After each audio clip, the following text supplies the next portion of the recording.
국회에서 공수처법 표결을 저지하기 위한 필리버스터 무제한 토론이 20시간째 이어지고 있습니다. 오늘 자정 임시국회가 끝나면 모레 30일 새 임시국회를 열어 표결에 들어갈 전망입니다. 북한의 크리스마스 선물 엄포로 긴장감이 높았던 지난 26일 밤 공두천 미군기지에서 공습경보 사이렌이 잘못 울리는 일이 있었습니다. 북한의 신년 도발 가능성이 제기되는데 자세히 짚어봅니다. 자신의 집이 압수수색을 당한 날 일본으로 출국한 임동호 전 최고위원이 나흘 만에 귀국했습니다. 도피성 출국이 아니라면서 송병기 부시장의 수첩 내용은 매우 악의적이라고 불편한 속내를 드러냈습니다. 경기도 광주에서도 115만 원어치의 허위 주문이 있었습니다. 닭강정 허위 주문 사건과 가까운 곳에서 발생해 경찰은 대출 사기단 범행을 의심하고 있습니다.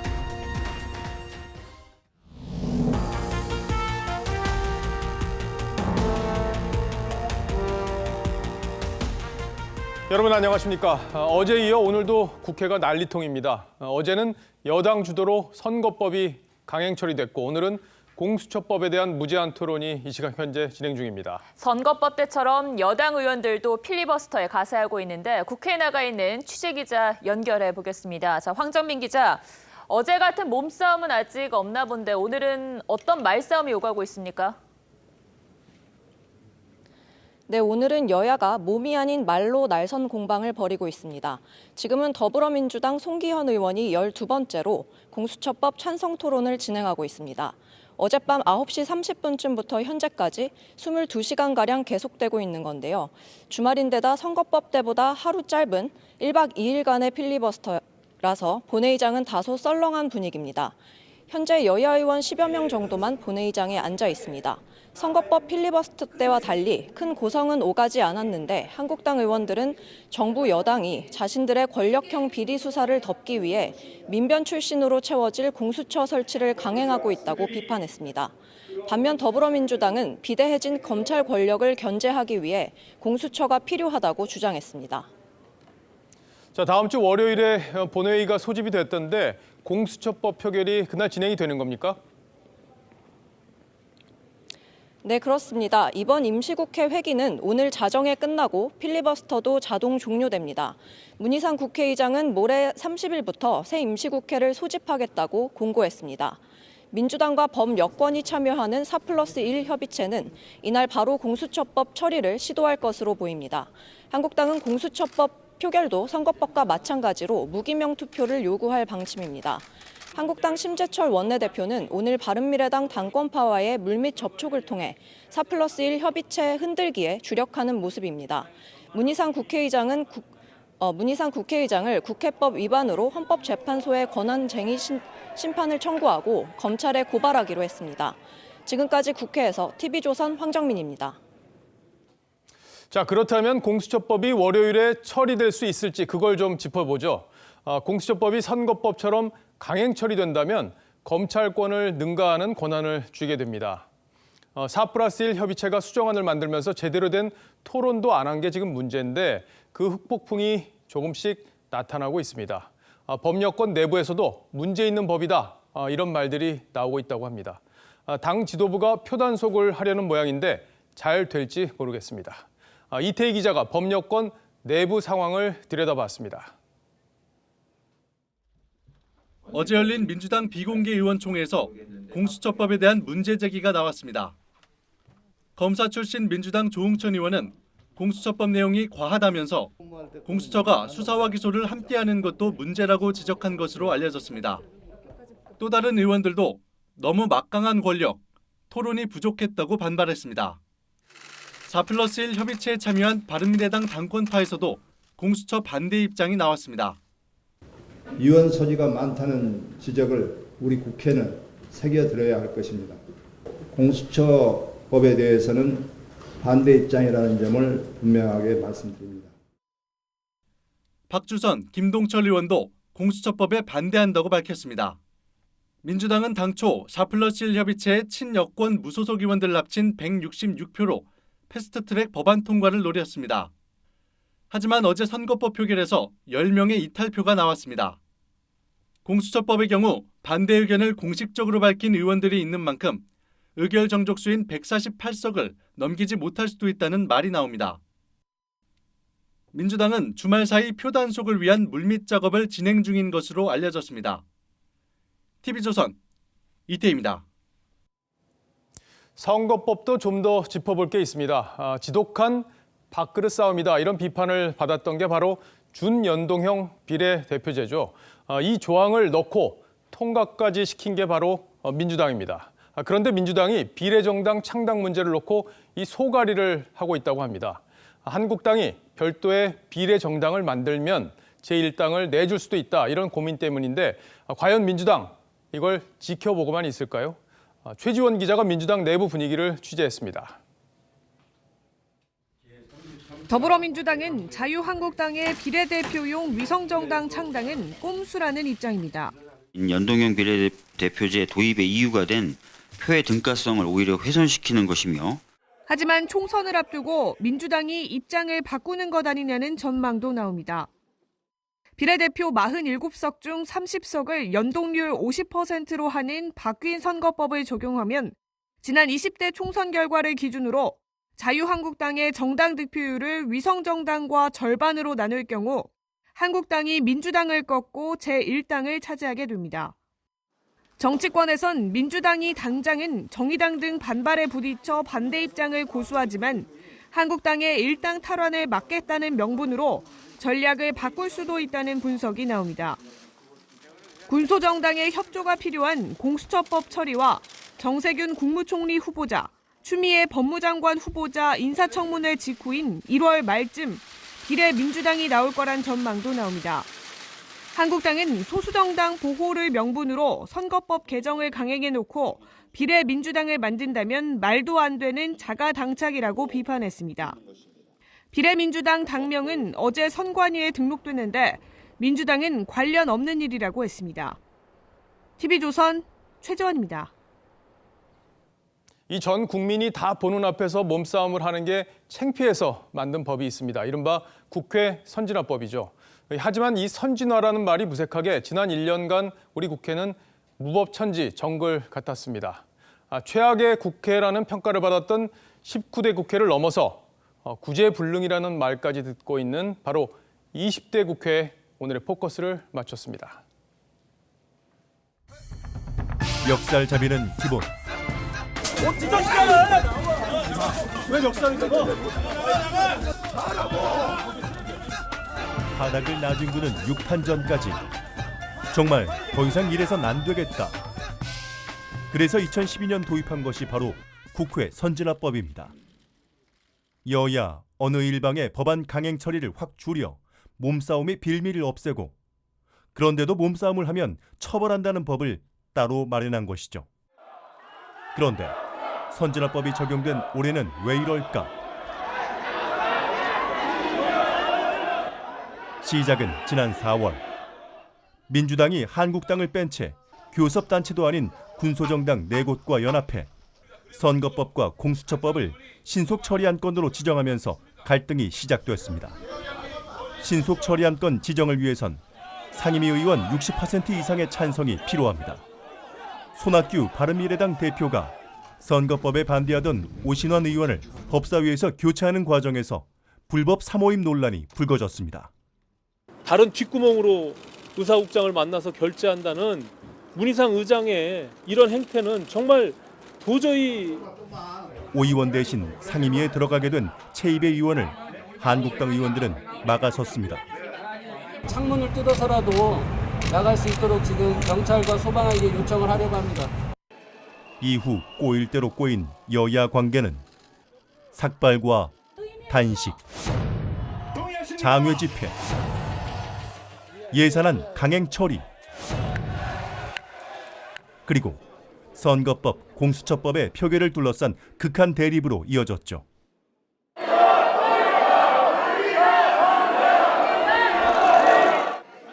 애초 신속 처리안건 지정 자체가 선진화법 위반이란 한국당과 최이배 의원 감금과 법안 처리 방해야말로 불법이라 주장하는 민주당. 선진화법이란 말이 무색할 정도로 국회는 후진하고 있었습니다.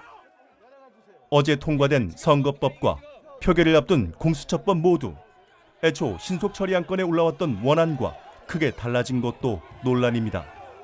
국회법이 정한 원안의 수정 범위를 넘어선 것으로 상정과 처리 자체가 불가능합니다. 전체 의원 60% 이상이 찬성한 법안만 다수결로 통과시키자는 선진화법의 취지를 무시했다는 것이죠. 민주당은 그러나 문제가 없다는 입장입니다. 공수처의 우선적 관할권은 패스트트랙 원안에도 있던 내용입니다. 이번 수정안에 들어간 통보 조항이 없다 하더라도 당연히 통보를 했어야 되는 겁니다. 더 큰 문제는 오는 30일 공수처법 표결 때도 어제 같은 모습이 재현될 가능성이 크다는 겁니다. 나아질 기미가 없는 구제불능 불통국회. 내년 4월 국민들은 20대 국회를 어떻게 심판하게 될까요? 뉴스7 포커스였습니다. 네, 안보 관련 소식들도 살펴보죠. 북한이 예고했던 성탄절 선물, 이게 결국 빈 상자였습니다. 그런데 미국과 일본 발 뻗고 자진 못했나 봅니다. 그제 동두천 미군 기지에서 공습 경보 사이렌이 잘못 울렸는데 이게 북한이 예고한 성탄 도발인 줄 알고 비상이 걸렸었다고 합니다. 바로 이 소동 몇 시간 뒤엔 일본 NHK가 북한이 미사일을 쐈다 이런 오보를 내기도 했습니다. 김지수 기자입니다. 26일 밤 동두천 미군기지 캠프 K시 비상 사이렌이 울려 퍼집니다. 북한이 성탄절 선물을 공언한 날은 지났지만 경계 태세가 여전한 상황이었습니다. Silence from North Korea instead of a promised Christmas gift, but U.S. officials are still watching Kim Jong-un's regime closely for potential provocation. 일부 장병은 군복 차림으로 막사를 뛰쳐나온 걸로 전해졌습니다. 이 경보 오류는 취침 나팔 대신 공습 경보 버튼을 잘못 누른 기계 조작자의 실수 때문이었다고 미 국방부가 해명했습니다. 캠프 K시의 소동 몇 시간 만에 일본 NHK는 북한이 쏜 미사일이 홋카이도 동쪽 해상 2,000km 부근에 낙하했다는 속보를 냈습니다. 이후 훈련용으로 쓴 문장이며 사실이 아니라고 사과했습니다. 비핀나랑 MIT 교수는 가짜 알람이 전쟁을 일으킬 수도 있다고 비판했습니다. 트럼프가 대응 조치로 즉각 핵무기를 발사할 수 있다는 겁니다. NHK의 북한 미사일 발사 관련 오보는 처음이 아닙니다. NHK는 지난 1월에도 북한이 미사일을 발사했다는 속보를 냈다가 정정했습니다. TV조선 김지수입니다. 북한이 딴 마음을 못 품게 하려면 제재에 힘이 붙어야 합니다. 이건 문재인 대통령도 국제사회에서 인정한 거죠. 하지만 일본 외무성이 공개한 이 사진, 두 배를 연결한 호스를 보면 이 제재가 얼마나 허술한지 알 수 있습니다. 박소영 기자가 자세히 설명하겠습니다. 일본 외무성은 북한 유조선 남산 8호가 지난 16에서 17일 동중국해에서 소형 선박에 불법 환적을 한 것으로 의심된다며 유엔 안보리에 이 사실을 알렸다고 어제 발표했습니다. 남산 8호는 2018년 3월 자산 동결된 선박으로 북한 국적 배에 화물을 옮겨 싣는 것은 유엔 안보리 결의에 의해 금지돼 있습니다.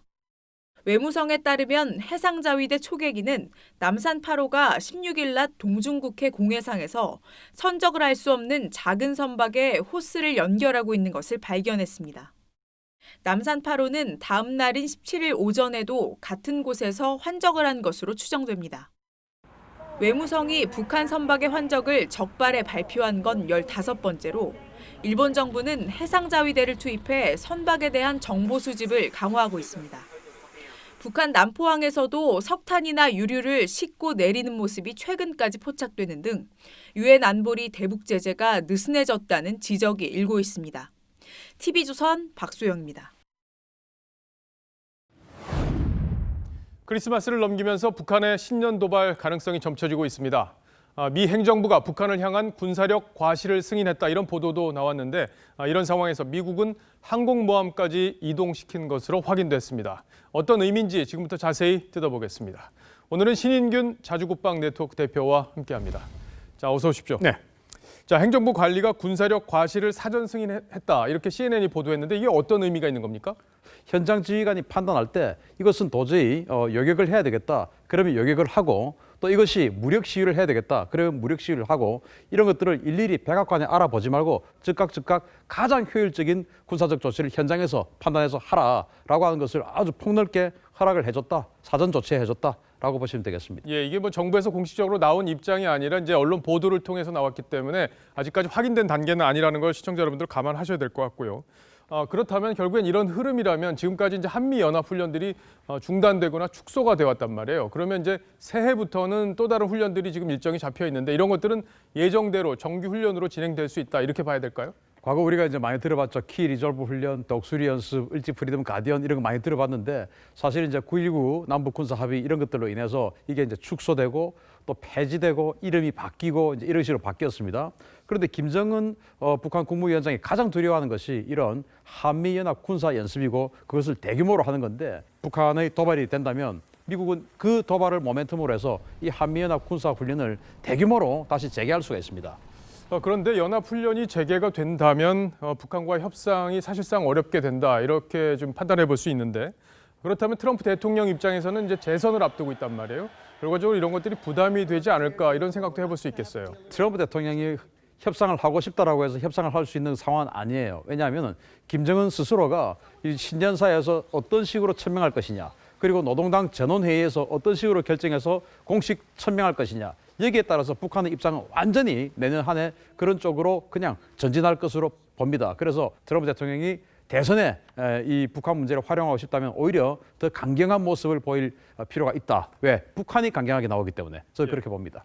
뭐 그런 분위기 때문일 텐데 요즘에 한반도에 이런 최신의 정찰기들이 다 동원되고 있단 말이에요. 근데 이게 한두 대만 될 것 같은데 왜 이렇게 여러 대가 한 번에 다 오는지 이것도 좀 설명을 부탁드리겠습니다. 네, 지금 오고 있는 정찰기들이 지금 이제 우리 화면에 나오고 있는데 전부 다 종류가 달라요. 자, 먼저 보시면은 조인트 스타즈 같은 경우는 지상에서 움직이는 이동식 미사일 발사대를 탐지하는 겁니다. 그러니까 북한이 이동식 미사일 발사대에서 미사일을 발사한다. 그것을 사진에 탐지하는 것이죠.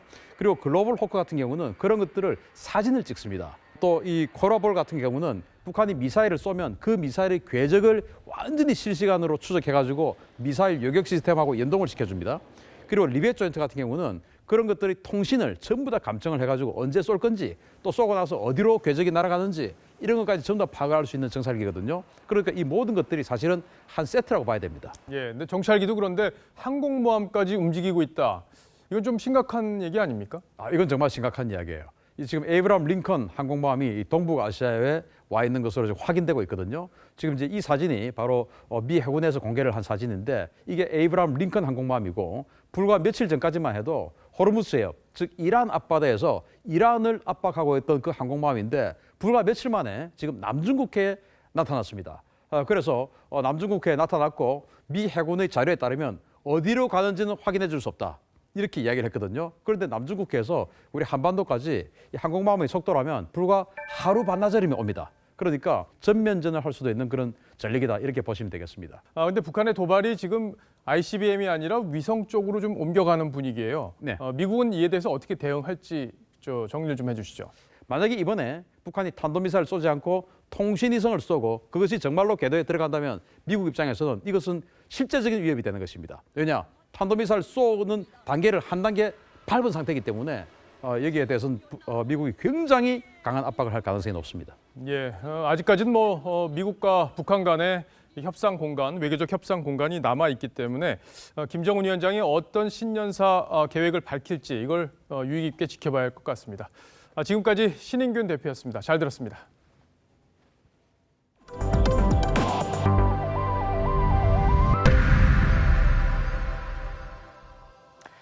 네, 자신의 집이 압수수색을 당하던 날 일본으로 떠나서 도피성 출국 논란에 빚은 임동호 전 민주당 최고위원이 나흘 만에 부산항으로 귀국했습니다. 임 전 위원은 검찰 조사 때 송병기 부시장의 수첩 내용을 봤는데 사실이라면 악의적이라면서 불편한 속내를 드러냈습니다. 하동원 기자입니다.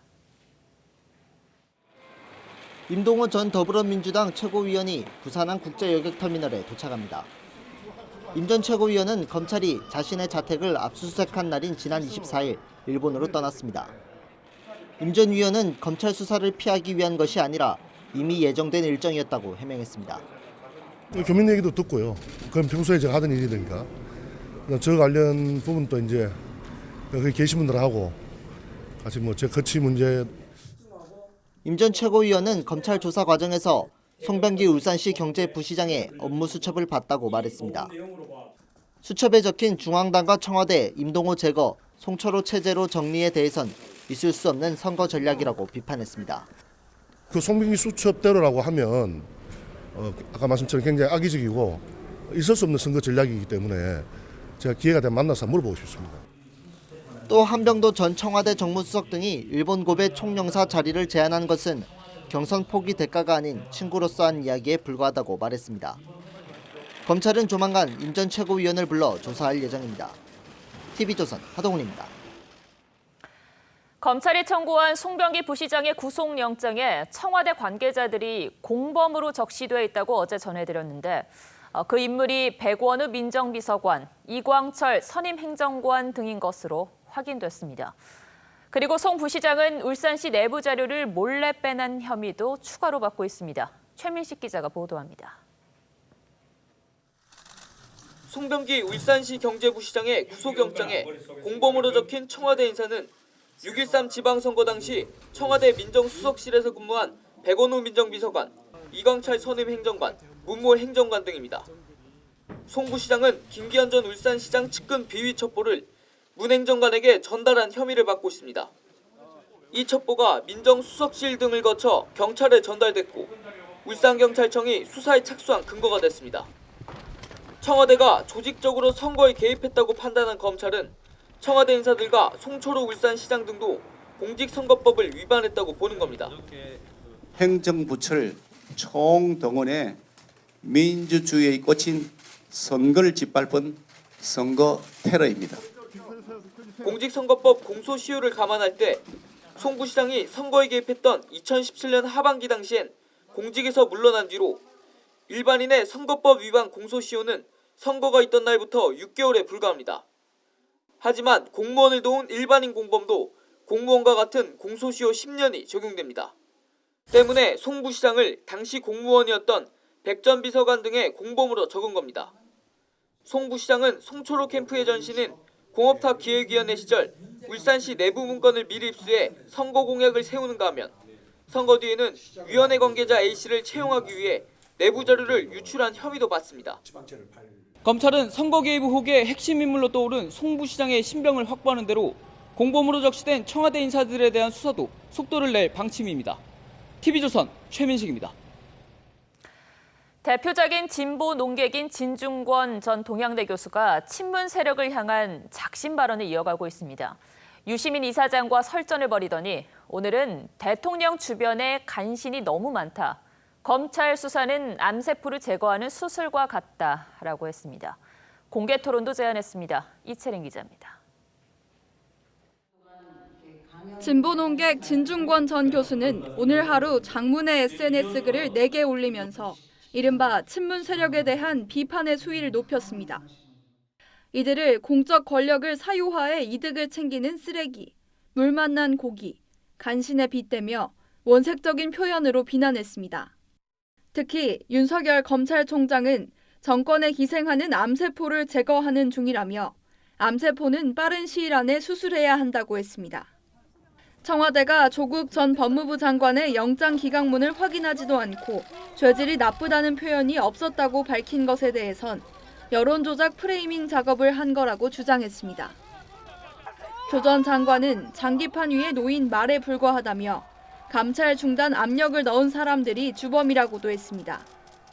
전향한 것 아니냐는 비판을 의식한 듯 나는 항상 이 자리에 있었다며 서초동 집회 주최자, 정당 관계자, 조국 전 장관 지지자를 꼽아 자신과 공개 토론을 하자고 제안했습니다. 수위가 높아지는 진 전 교수의 SNS 비판 글에 지난 24일 유시민 노무현재단 이사장은 사고력이 감퇴했는지 진단해보라고 말했고 진 전 교수도 이상이 없다고 맞받아치며 설전을 벌이기도 했습니다. TV조선 이채림입니다. 조국 전 장관의 구속영장을 기각한 권덕진 판사의 이름이 어제 하루 실시간 검색어에 자리 잡고 있었습니다. 또 실검 운동이 벌어진 건데요. 한쪽에서는 기각한 데 대해 비판하고 다른 편에서는 죄질이 좋지 않다는 언급을 문제 삼았습니다. 이런 정치적인 공격에 영장 전담 판사가 기피 보직이 되고 있다는 말까지 나옵니다. 이태영 기자입니다. 어제 새벽 조국 전 법무부 장관의 영장 기각과 함께 세간의 관심은 누가 왜 기각했나였습니다. 그리고 어제 최대 포털 사이트는 건덕진 아웃이라는 검색어가 종일 상위권을 차지했습니다. 서울 동부지법 건덕진 영장 전담 판사가 조 전 장관의 구속영장을 기각한 것에 반발한 보수 진영이 검색어 캠페인을 시작한 겁니다. 이례적으로 진보 진영에서도 기각 사유 보도자료에 적힌 죄질이 좋지 않다 표현을 문제 삼으며 권 판사는 양측에서 신상털이를 당하기도 했습니다. 법원 내 주요 보직으로 꼽히던 영장 전담 판사가 조국 국면을 둘러싸고 양 진영에 집중 포화를 맞은 겁니다. 앞서 정경심 교수 구속과 조국 동생 조모 씨의 구속이 기각될 때에도 영장 전담 판사는 논란의 중심에 섰습니다. 이러다 보니 영장 전담 판사가 기피 보직이 되고 있다는 이야기도 나옵니다. 요즘 같아서는 누가 영장 전담 판사 하고 싶겠어요? 적으로 공격을 많이 받다 보면 지금은 좀 서로 좀 기피하는. 판사에 대한 정치적 흔들기를 자제해야 한다는 지적과 함께 관심이 집중되면서 판결이 신중해지는 순기능도 있다는 의견이 나오고 있습니다. TV조선 이태영입니다. 경기도 광주에서 누군가가 일부러 피해를 주려고 음식을 거짓 주문한 사건이 발생했습니다. 경찰은 닭강정 허위 주문 사건과 마찬가지로 대출 사기단이 연관된 것으로 보고 있습니다. 주원진 기자입니다. 중국 음식점의 주문서입니다. 간단한 식사가 아니라 요리를 여러 개 시켰습니다. 25인분 정도의 주문액만 45만 8천 원입니다. 어제 오후 3시쯤 경기 광주시에 있는 중국 음식점은 한 영농업체에서 이런 주문을 받았습니다. 내가 알기로는 한 3명? 2명 되는 걸로 알고 있었는데요. 했더니 오늘 사람이 좀 많이 모였네요. 이래요. 식당 주인은 휴대폰 번호와 이름을 받았기 때문에 의심하지 않았습니다. 중국 음식점은 배달 음식이 너무 많아 오토바이를 2대나 보냈습니다. 하지만 영농업체 직원은 음식을 주문한 적이 없다고 맞섰습니다. 직원은 돈 세탁을 요구하는 대출 사기단을 경찰에 신고했더니 보복성 허위 주문을 한 것 같다고 말했습니다. 비슷한 시간 영농업체에는 중국 음식점을 포함해 식당 4곳에서 모두 115만 원어치의 음식이 배달됐습니다. 제가 입금을 안 해준 거죠. 그네들이 해달라는 대로. 그러고 나서 저는 그 돈을 가지고 이제 경찰서에 신고를 하러 간 거예요. 이곳은 지난 24일 닭강정 33만 원어치 허위 주문 사건이 일어난 곳과 10여 킬로미터 정도 떨어져 있는 곳입니다. 경찰은 두 사건의 연관성을 수사하고 있습니다. TV조선 주원진입니다. 50대 세입자가 불을 질러 60대 건물 관리인이 숨지는 일이 발생했습니다. 월세 문제로 다퉜는데 세입자는 관리인이 대피하지 못하도록 문 앞에서 흉기를 들고 탈출을 막은 것으로 드러났습니다. 박건우 기자입니다. 오래된 건물 안이 시커멓게 불탔습니다. 가스통도 검게 그을렸습니다. 불이 났는데 가만히 있을 사람이 어디 있어? 우리 집에 불이 붙을 것 같아서 지금 막 대피하고 막 난리가 났지 지금. 지난 25일 밤 11시 50분쯤 전주의 한 주택에서 59살 A씨가 불을 질렀습니다. 이 불로 주택관리인 61살 B씨가 숨졌습니다. A씨는 지난해 5월부터 매달 25만 원을 내고 새빵살이를 했습니다. 하지만 최근 월세 50만 원을 밀려 이를 두고 B씨와 말다툼을 하다 불을 질렀습니다. A씨는 불을 지른 뒤 B씨가 탈출하지 못하도록 흉기를 든 채 출입구를 가로막았습니다. B씨는 화장실로 대피했지만 연기를 많이 마셔 현장을 빠져나오지 못했습니다. 사거리에서 친동생한테 피해자가 이렇게 전화를 한 것으로 알고 있어요. 기도 폐쇄에 의한 지식사예요. 조사 결과 A씨는 문 밖에서 B씨의 모습을 지켜보고 있다가 연기가 가득 찾아 현장을 벗어난 것으로 드러났습니다. 이웃 주민들은 평소 A씨의 행색이 이상했다고 말합니다. 혼자 빙빙 돌아서 막 욕을 하고 또 그 사람이 가만히 보면 정신없는 짓을 많이 하고 다니더라고. 경찰은 도주한 A씨를 다음 날 곧바로 긴급 체포하고 구속영장을 신청했습니다. TV조선 박건우입니다. 네, 남매 간의 경영권 다툼이 시작된 한진그룹에서 또 시끄러운 일이 벌어졌습니다. 이번엔 조원태 회장이 어머니를 찾아가서 말싸움을 벌이다가 물건까지 부쉈다고 합니다. 얼마나 심각했는지 사진을 보고 판단해 보시죠. 김자민 기자입니다. 성탄절인 지난 25일 조원태 한진그룹 회장이 어머니 이명희 전 이루재단 이사장의 평창동 자택을 찾아 말다툼을 벌인 것으로 알려졌습니다. 조 회장은 누나인 조연한 전 부사장의 공개 반란을 묵인해줬다는 보도가 사실이냐고 따져 물었고 이 전 이사장은 고 조양호 회장의 유훈을 지키라고 맞받아쳤다는 겁니다. 두 사람 간의 말다툼 과정에서 거실에 있던 화병 등이 깨지고 이 전 이사장은 가벼운 상처를 입은 것으로 전해졌습니다. 앞서 조연아 전 부사장은 동생인 조원태 회장에 대해 가족 공동 경영의 선대 유훈을 어기고 무성의와 지연으로 일관하고 있다고 비난했습니다. 조 회장과 조 전 부사장의 한진칼 지분율 차이는 불과 0.03%포인트, 막내인 조현민 전무와 이명희 전 고문이 경영권의 향방을 가를 결정적 역할을 하게 된 상황입니다. 경영권을 둘러싼 남매 간 갈등이 총수 일가 전체로 확대될 가능성이 커지면서 그룹의 운명은 한치 앞을 알 수 없게 됐습니다. TV조선 김자민입니다. 총선이 3달밖에 남지 않았는데 한 광역단체장이 국회의원들과 함께 지역을 방문하고 있다고 합니다. 이 자리에서 내년 예산과 업무 성과를 설명했다면 사전 선거운동일까요? 아닐까요? 박원순 서울시장의 예산 설명 행사가 이런 논란을 낳고 있습니다. 야당은 선거법 위반 혐의로 박 시장을 고발했습니다. 신유만 기자입니다. 동대문구에서 열린 서울시 예산 설명회입니다. 박원순 서울시장이 직접 내년 예산을 설명합니다. 제가 보기엔 이것만으로 동대문 앞으로 먹고 사실 겁니다. 이사 절대 가지 마십시오. 서울시는 지난 19일부터 25개 구를 돌며 내년도 예산 설명회를 열고 있습니다. 서울시장이 직접 나선 예산 설명회는 이번이 처음입니다.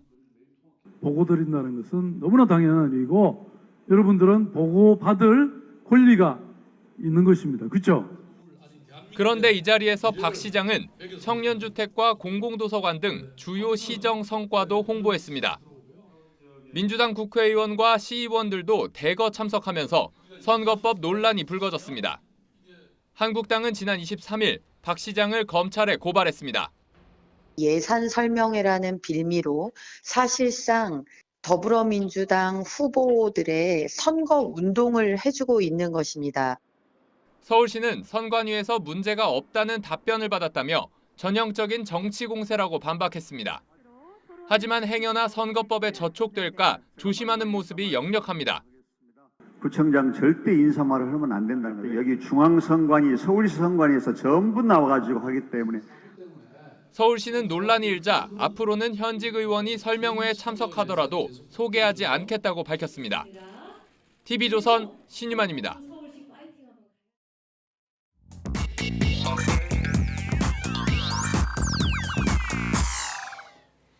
궁금한 뒷이야기를 들어보면서 물음표가 느낌표로 바뀌는 뉴스의 재구성 뉴스야 시간입니다. 토요일은 정치부 류병수 기자와 함께합니다. 자, 첫 번째 물음표부터 볼까요? 네, 첫 번째 물음표는요. 박 1억 원 없어 치료비도 못 냈다입니다. 자, 박근혜 전 대통령 소식인데 단독 뉴스죠? 네, 그렇습니다. 예, 근데 제목을 보니까 병원비를 다 못 냈다는 게 무슨 얘기인가요? 네, 어깨 수술 때문에 서울 외부 병원에 입원했다가 78일 만인 지난 3일 서울구치소로 재수감된 박근혜 전 대통령 소식인데요.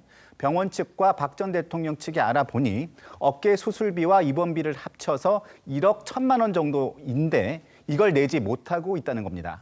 그럼 78일 정도 입원을 했었단 말이에요.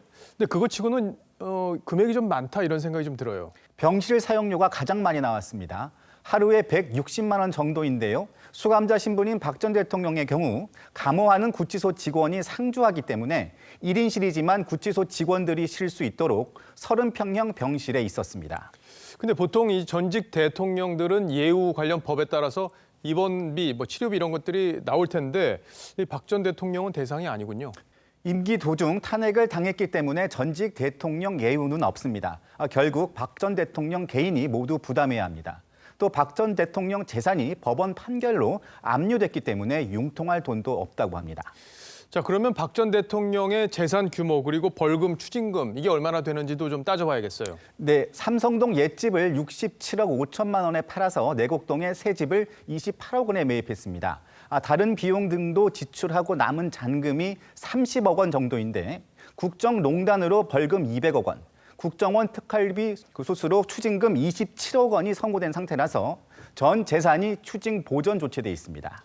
근데 이제 이번 초기에 보면 그런 얘기들이 있었어요. 이제 돈을 좀 걷어서 줘야 되는 거 아니야 이런 얘기들이 있었는데 박 전 대통령 측이 사양했다 이런 보도가 나왔었잖아요. 자, 그러면 어떻게 1억 원을 이제 구해야 할지 이제 이게 또 관심이네요. 네, 이번 전후 통원 치료비도 측근인 유영하 변호사가 개인 비용으로 지불했다고 합니다. 병원비 1억 원도 유영하 변호사나 홍문종 우리공화당 공동대표 등 박 전 대통령 측근들이 방법을 강구 중입니다. 홍문종 대표는 속사정을 다 말할 수는 없지만 병원비 부분도 구치소 재수감과 관련이 있다고 말했습니다. 그 속사정이라는 거는 공개하기가 어려운가요? 네, 박 전 대통령이 78일 만에 재수감이 됐는데 당초에는 좀 더 입원 치료를 받는 쪽으로 구치소 측과 논의를 했었습니다. 하지만 병원비 부담을 감당하기 어려운 점도 있어서 재수감을 선택했다는 겁니다. 박 전 대통령 측은 올해 말까지 내는 것으로 병원 측과 합의를 했다고 합니다. 예, 알겠습니다. 자, 첫 번째 물음표 정리를 해볼까요? 네, 첫 번째 물음표 박 1억 원 없어 치료비도 못 냈다는 탄핵 대통령의 또 다른 비극으로 정리하겠습니다. 예, 알겠습니다. 자, 두 번째 물음표로 가보죠. 네, 두 번째 물음표는요. 감귤 같은 사람 문대림입니다. 예, 뭐 감귤 같은 사람 이러니까 뭐 CF의 어떤 카피 문구 같은데 이게 지난해 제주지사 선거 때 청와대 개입설 이게 또 불거진 거잖아요. 네, 맞습니다. 청와대가 울산시장 선거에 개입했다는 의혹에 대해서 검찰이 수사 중인데요. 제주지사 선거에도 개입한 것 아니냐는 주장이 나와서 논란이 되고 있습니다. 지금까지 드러난 정황으로 보면 그런 의심을 할 만한데 먼저 문재인 대통령이 문대림 씨에게 뭐라고 이야기를 했는지 직접 한번 들어보겠습니다. 저는 제주도 하면 떠오르는 사람들이 있습니다. 바람센 서귀포가 키운 감귤 같은 사람 문대림이 생각납니다.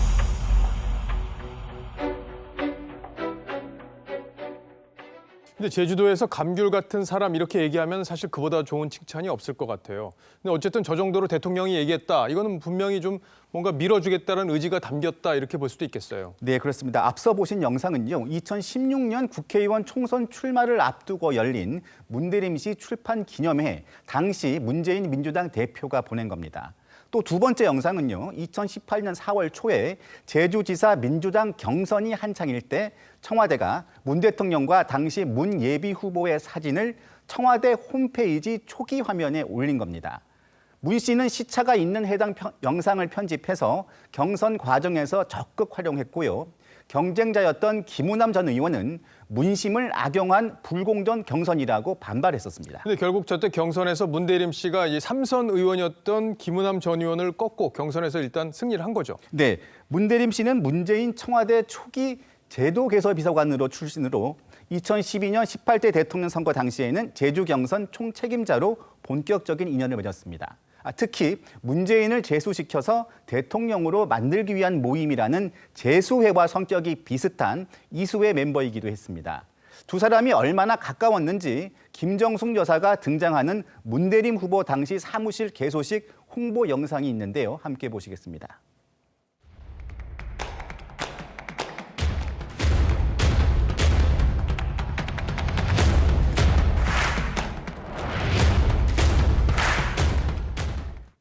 최근에 또 불거진 것은 여권 고위 인사들이 경쟁자였던 김우남 전 의원을 회유하면서 마사 회장을 제안했다는 의혹입니다. 이 자유한국당에서 제기했던 의혹인데 저희도 뉴스9에서 이걸 보도를 해드렸었어요. 근데 추가로 확인된 사실이 있습니까? 네, 복수의 제주 정치권 인사들은 김 전 의원이 3명의 여권 인사들로부터 마사 회장을 권유받았지만 거부했다고 수차례 이야기했다고 합니다. 누가 그런 얘기를 했는지 구체적인 이름이 나왔습니까? 네, 백원우 당시 민정비서관, 삼선 의원 출신인 최규성 당시 한국농어촌공사 사장, 농림축산식품부 장관을 지낸 김영록 전라남도 지사 등입니다.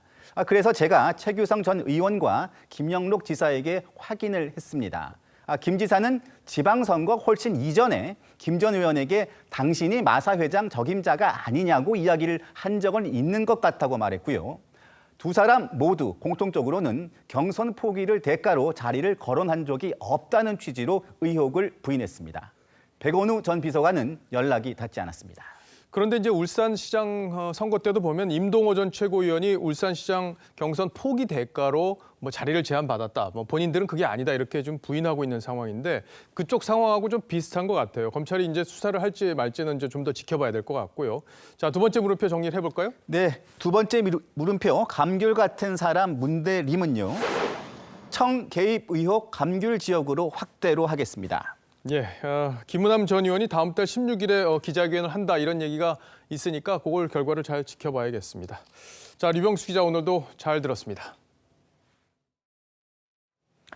네, 국내 증시가 박스권에서 좀처럼 빠져나오지 못하자 투자자들이 해외로 특히 호황인 미국 증시로 눈을 돌리고 있습니다. 해외 주식 직구주기 급증하면서 규모로만 지난해보다 40% 넘게 늘었습니다. 이상배 기자입니다. 국내 주식시장은 올 한 해 부진했습니다. 2019년 첫 거래일부터 2,000선이 무너지며 출발하더니 8월엔 1,900선마저 무너졌습니다. 올라도 2,200선을 넘지 못했습니다. 상반기 약진하던 코스닥도 하반기 들어 부진해졌습니다. 결국 투자자들의 관심은 나라 밖으로 향하고 있습니다. 이번 달 국내 투자자의 외화 주식 보관 잔액은 우리 돈 16조 8천억 원 규모. 지난해 같은 기간보다 47%나 늘었습니다. 미국이 좋죠. 아무래도 강대국이다 보니까 반도체 IT 분야로 한 1,000만 원에서 2천만 원 정도. 국가별로는 미국 주식 보관 잔액이 절반 이상을 차지합니다. 78%가량 폭증한 83억 3,400만 달러인데 코스피 시가총액 30위권 회사를 사고도 남는 규모입니다. 미국 증시 같은 경우에선 역사적 사상 최고치를 연일 경신하고 있는 모습을 보이면서 매년 해외 주식에 대한 관심이 지속되고 있는 상황. 종목별로는 미국 아마존이 15억 9,881만 달러로 결제액 1위를 기록했습니다. 아마존 주가는 올해 주당 1,400달러에서 2,000달러를 오갔는데 매수 매도 시기에 따라 큰 이익을 봤을 수도 있습니다. 사상 최고치를 갈아치우는 미국 증시 등의 영향으로 해외 주식 거래 열풍은 당분간 계속 이어질 전망입니다.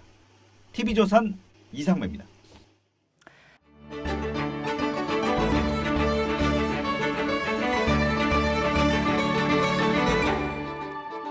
(1975년 9월) 허허벌판이었던 여의도에 국회의사당이 우뚝 섰습니다. 지금의 서울시의회 건물을 쓰던 태평로 시대를 접고 여의도 시대가 이때부터 열렸습니다. 새 의사당에서는 9월 22일에 열리는 정기국회부터 민의의 전당으로서 구실을 다하게 됩니다.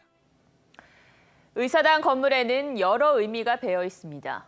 의사당을 떠받치는 기둥은 24개인데 24절기 내내 국민을 생각하라는 의미라고 합니다. 또 본회의장 천장에 달린 조명은 365개입니다. 365일 1년 내내 국민을 위해서 열심히 일하라는 뜻이라죠. 한국 정치의 상징이 된 이 돔은 당초 설계안에는 없었습니다. 설계진들의 반대에도 정치권이 권위가 필요하다면서 넣었답니다. 돔으로 권위는 세웠을지 모르겠지만 권위에 걸맞는 품격은 세우지 못했습니다. 국회는 어제 또 강행 처리와 몸싸움으로 범벅이 됐습니다. 선진화법까지 만들었지만 욕설과 고성은 사라지지 않고 있습니다. 밀쳐내고 등 위로 올라타고 인간 방어벽을 뚫는 이 모습은 어제의 결정적인 장면이었습니다. 문희상이는 하루에도 12번씩 요새 죽습니다. 네, 이미 죽었어요. 헛개비만 남고 알맹이는 다 없어졌어요. 패스트트랙 추진을 놓고 쇠 지렛대, 장도리가 국회에 등장한 지 불과 8개월밖에 안 지났습니다. 국민은 산식을 알 필요가 없다고 심상정 정의당 대표가 말했죠.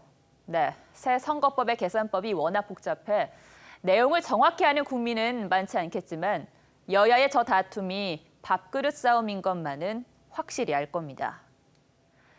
일자리, 육아, 부동산, 국민이 가장 필요로 하는 민생 문제를 두고 이렇게까지 치열해 본 적이 있는지요? 그리고 또 언제까지 대한민국 국회는 우리 국민에게 부끄러움만 안겨줄 건지요? 앵커가 고른 한마디는 민의의 전당 국회였습니다. 휴일인 내일 전국에 겨울비 소식이 있겠고요.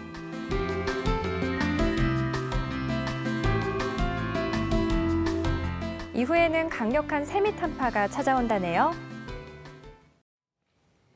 뉴스7은 여기서 마치겠습니다. 시청해 주셔서 고맙습니다.